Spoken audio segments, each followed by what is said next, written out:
Zdaj pa končno dva moška glasova. Najprej vabim k besedi gospoda Daniela Lambergerja, in sicer je generalni direktor Obrtne podjetniške zbornice. Slišimo tudi v Evropskem letu spretnosti, so majhna in srednje velika podjetja, kamor verjetno spadajo tudi obrtniki. Prav posebej na udaru, ker ni časa, ni denarja za vlaganje do usposabljanja, prekvalifikacije in tako naprej. Povejte nam, kaj se pri vas vse dogaja. Izvolite.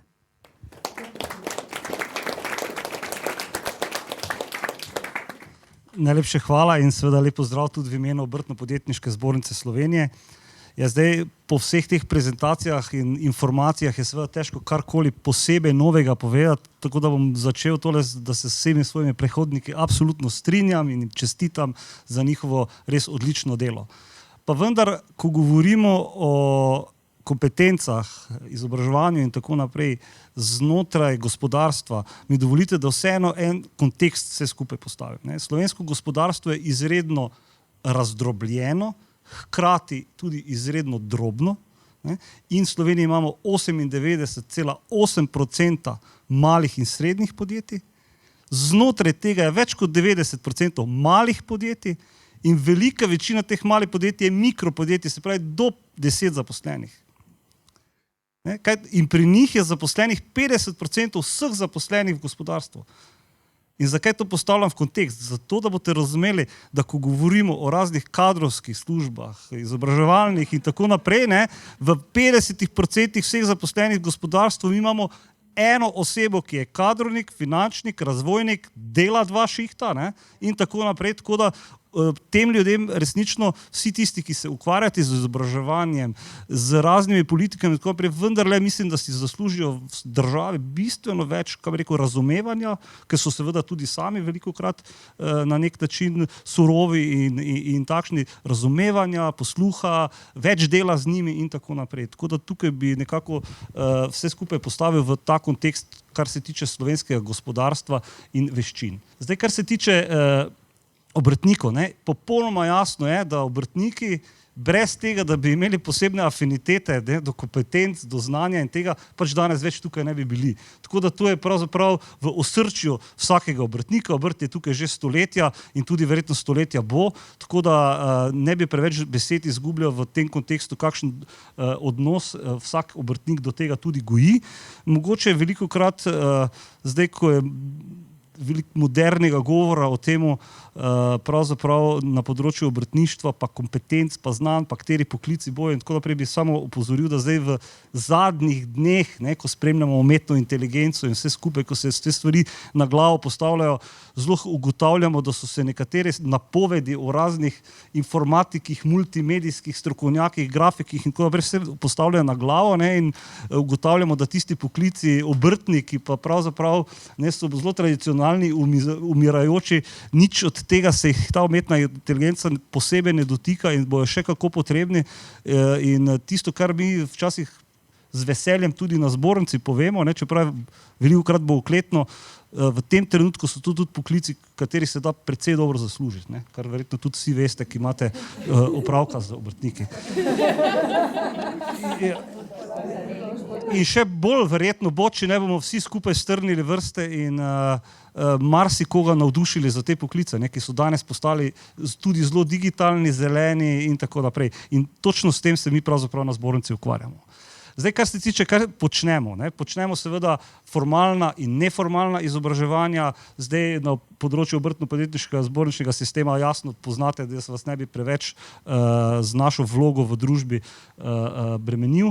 Zdaj, izredno pomembno se nam tudi zdi, da seveda vse aktivnosti, ki jih mi počnemo, izven tega, kar poimenujemo izobraževanje, recimo to, da mi peljemo obrtnike, več od vas bi mogoče reklo, ali pa radi v družbi rečejo, na izlet so šli. Ne, niso šli na izlet. To je poslovna delegacija, oni so šli v tujino in tam spoznali njihove konkurente, kaj tujina dela in vsi ti elementi našega delovanja pravzaprav imajo neke zametke, da jih učimo novih kompetenc, prijemov, znanja, kar je pravzaprav v bistvu pomembno. In tudi v obrtništvu včasih premalokrat poudarjamo, veste, razlika med enim, ki je povprečen ali pa podpovprečen, pa enim, ki je blazno uspešen, ne, je mogoče zelo majhna. Ne. Sam tisti preboj nekaj procentov boljš moraš postati in si zelo hitro lahko v špici in dosegaš višjo dodano vrednost in tako naprej. Ne. In je se vredno potruditi, da bi celo malo gospodarstvo bistveno več na tem področju tudi doseglo.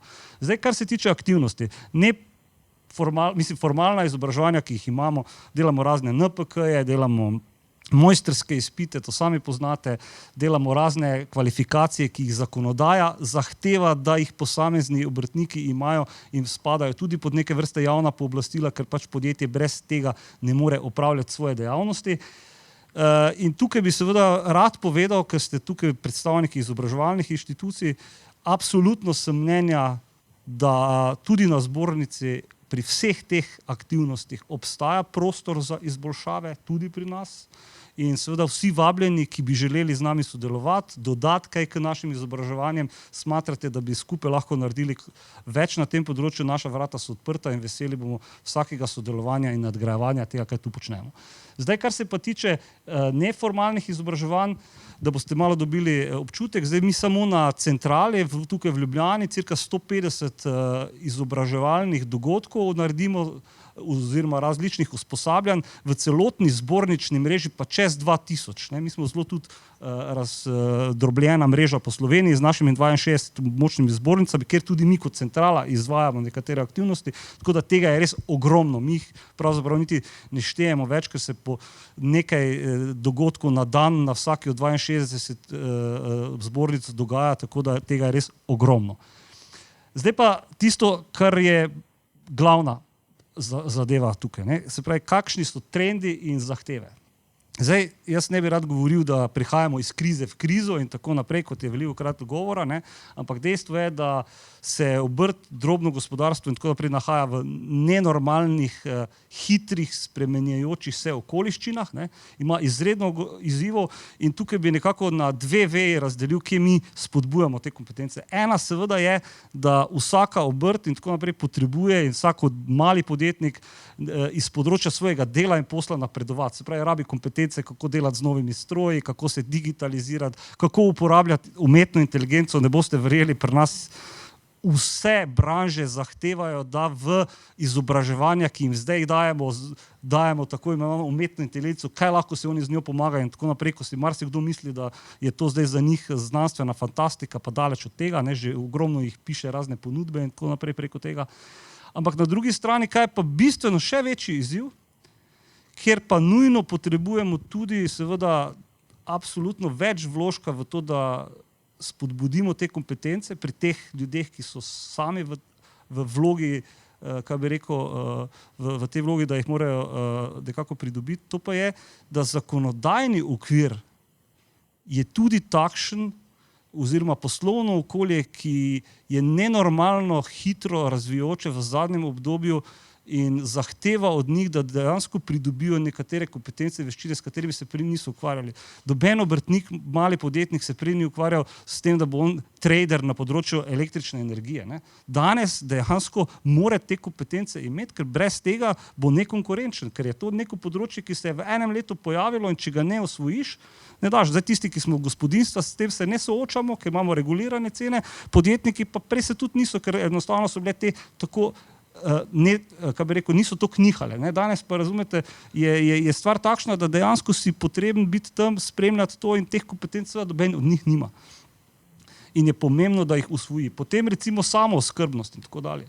Tega je tudi vedno več. Mi tukaj na tem področju tudi zelo veliko učimo, izobražujemo in tako dalje in podjetniki danes, se sami veste, ne, s tem se prej niso ukvarjali, danes si govorimo, če boste želeli dobiti subvencijo, če boste želeli dobiti karkoli, morate biti samozadostni, zeleni in tako naprej. In to so vse znanja, ki pravzaprav tisti one-man band, ki se je prej osredotočal na elektroinštalacije, ne, danes tudi mora posvojiti, ker v nasprotnem primeru, koliko sem tukaj zapisal, ne, čez 2 leti več kredita na banki ne bo dobil.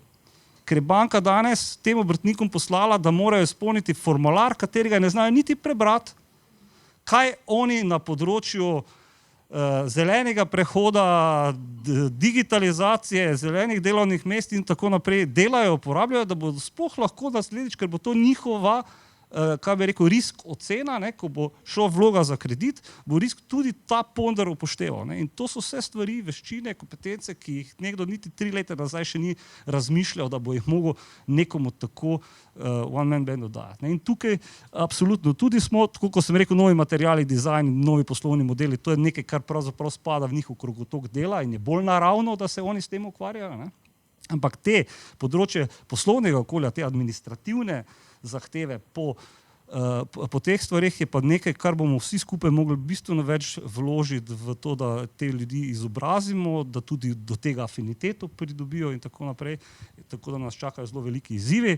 Pa seveda pričakovanja nas kupcev, ne, to tudi pa sami veste, ne, so tudi takšna, da bom zdaj zelo tako gostilniško povedal, ne, sam prihajam z take gostilniške družine, ne, danes vi ne, od kelnara ne pričakujete več, da prinese deci vina, ampak da še malo someljeja, ne, da pove, kakšne grozdje so not, pa po čem diši in tako naprej.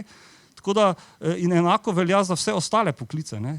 Mi smo izredno zahtevni vsi skupaj kot kupci postali in tudi to je nekaj, kar pravzaprav, če nekdo želi obstati na trgu, biti kompetencen, mora nekako posvojiti, ponotraniti in delati. In tisto, kaj mi na zbornici počnemo, mi smo nekako v naše plane in vse krovne dokumente zapisali, da katerikoli dogodek delamo, seveda zdaj je jasno, da imamo tudi kakšno delavnico, ki mogoče niti ni temu primerna, ampak ko delamo pa razne kongrese, več celodnevna srečanja ali pa tudi ostale zadeve, recimo ko gremo v tujino, poslovne delegacije, želimo in zahtevamo, da vsi znotraj zbornice, ko kreiramo programe, morajo vsi ti programi vsaj enega od vseh teh elementov vsebovati. Ne.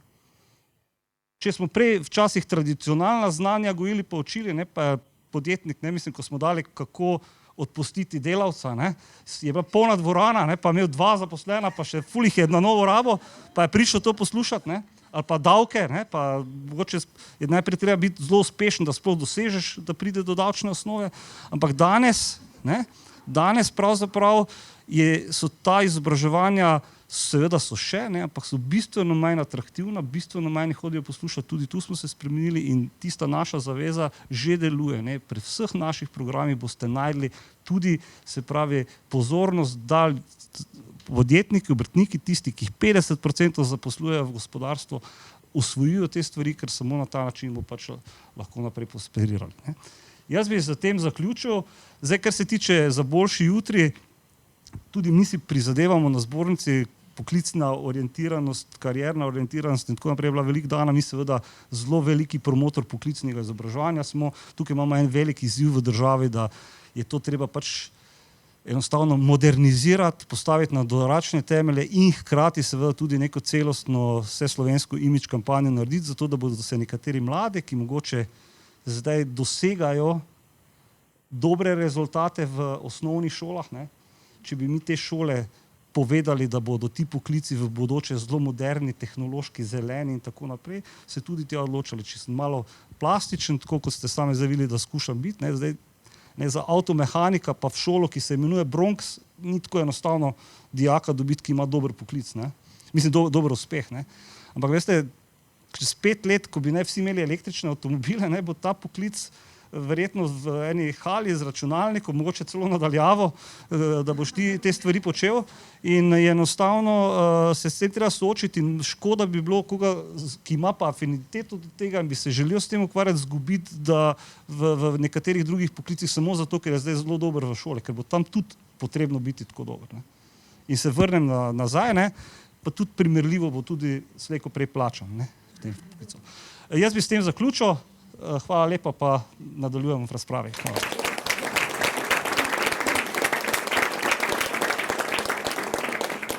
Hvala lepa, gospod Danijel. Vaš glas bomo še slišali kasneje v omizju, takrat res kot predstavnik ESS oziroma delodajalcev. Hvala, ker ste postavili kontekst in nas vse na neka realna tla, to moški ponavadi naredijo nekako, ne?